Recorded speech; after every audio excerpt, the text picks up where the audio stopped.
Encore un record pour Kylian Mbappé qui a fait quelques confidences sur la course au Ballon d'Or. Les Argentins qui chambrent encore les Bleus 6 mois après la finale de la Coupe du Monde et ses révélations sur les coulisses du choix du futur entraîneur du PSG et pourquoi Nagelsmann a été recalé au dernier moment. C'est le programme du Journal du Foot numéro 1325.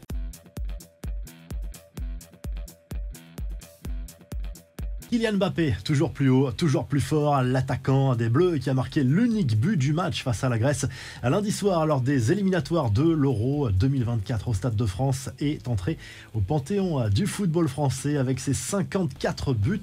Cette saison, toute compétition confondue avec son club, le PSG et l'équipe de France. Il est désormais le meilleur buteur de l'histoire du football français sur une seule et unique saison. 54 buts comme Erling Haaland qui, lui, peut encore améliorer ce score lors du match face à Chypre avec la Norvège ce mardi soir. On a retenu quelques images marquantes de cette soirée à vous montrer, notamment ces occasions manquées par l'équipe de France. Cette dernière opportunité dans le temps additionnel à 4 contre 1, occasion immanquable et pourtant les tricolores n'ont pas su convertir cette dernière occasion. Antoine Griezmann, lui, a été blessé au moment d'un choc à la tête dans la surface de réparation qui a d'ailleurs amené ce pénalty pour l'équipe de France. Et l'attaquant de l'Atlético Madrid a fini avec un gros bandage sur la tête. En tout cas, l'équipe de France est reçue 4 sur 4 dans ses éliminatoires de l'Euro 2024. 12 points au compteur, c'est très bien parti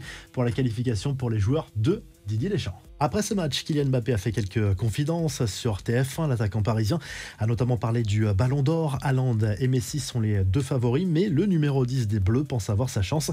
C'est difficile de parler d'un trophée individuel car il faut se mettre en avant et ce n'est pas bien vu du grand public. Les nouveaux critères, c'est quoi? C'est brûler la rétine et être impactant. Je pense que je corresponds aux critères, a confié Mbappé. Le buteur de l'équipe de France qui a reconnu avoir toujours du mal à digérer la défaite contre l'Argentine. Sur le moment, j'aurais échangé les 3 buts contre un CSC tout moche pour le 1-0. C'est dur de se dire qu'on a marqué l'histoire sans remporter la coupe. En dehors du terrain, c'était difficile car toute la planète t'en parle, a poursuivi le joueur. Les Argentins qui ont d'ailleurs chambré les Bleus pour fêter les 6 mois de la victoire en finale au Qatar. L'Albi Céleste a utilisé une référence à la gastronomie française et au guide Michelin pour se moquer de la France. Une vidéo de plus de 2 minutes dans laquelle un chef français énumère les ingrédients nécessaires pour avoir une 3e étoile. Luis Enrique attend son heure, sauf surprise, l'Espagnol sera bien le prochain entraîneur du PSG. En attendant, l'ancien sélectionneur de l'Espagne passe du bon temps à Ibiza en famille, comme le révèle le quotidien catalan Mundo Deportivo.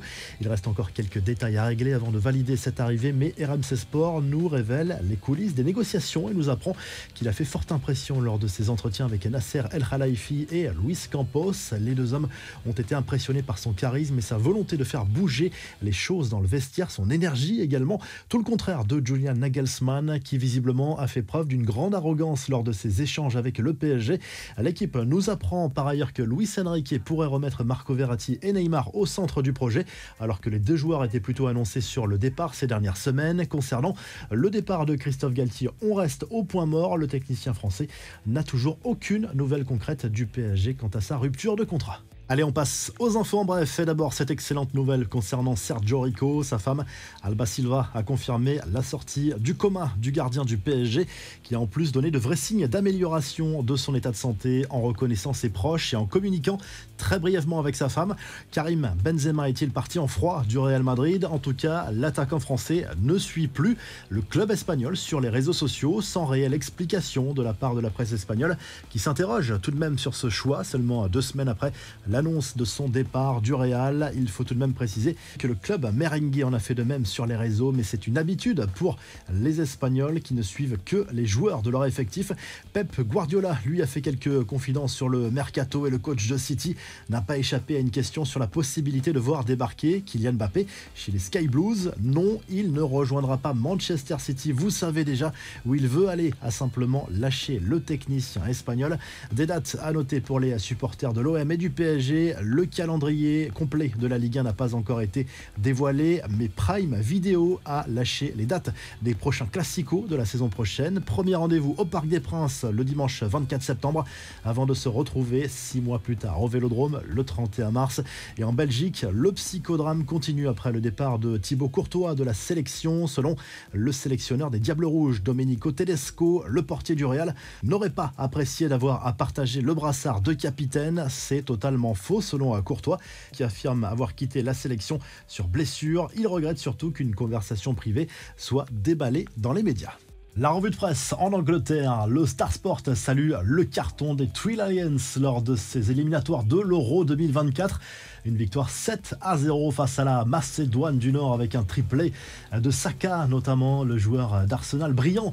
Lors de cette rencontre, les Anglais comme l'équipe de France reçu 4/4 avec 12 points au compteur dans ces éliminatoires. Du côté de l'Espagne, le journal Sport se penche à nouveau sur l'avenir de Gundogan. On le rappelle, en fin de contrat avec Manchester City et qui est annoncé avec insistance du côté du FC Barcelone, mais le joueur lui-même assure qu'il n'a pas encore pris de décision concernant son avenir. C'est ce qu'il a répété en conférence de presse en marge d'un match avec l'Allemagne face à la Colombie. Et du côté de l'Italie, la Gazette dello Sport se penche notamment sur l'avenir de Marcus Thuram, annoncé dans le viseur de l'AC Milan, mais l'attaquant français n'aura que l'embarras du choix au moment de choisir sa future destination. Le quotidien italien qui assure également que Victor Osimhen va prolonger avec le Napoli, ce qui mettrait un gros coup de froid sur un éventuel départ cet été, notamment au PSG ou à Manchester United.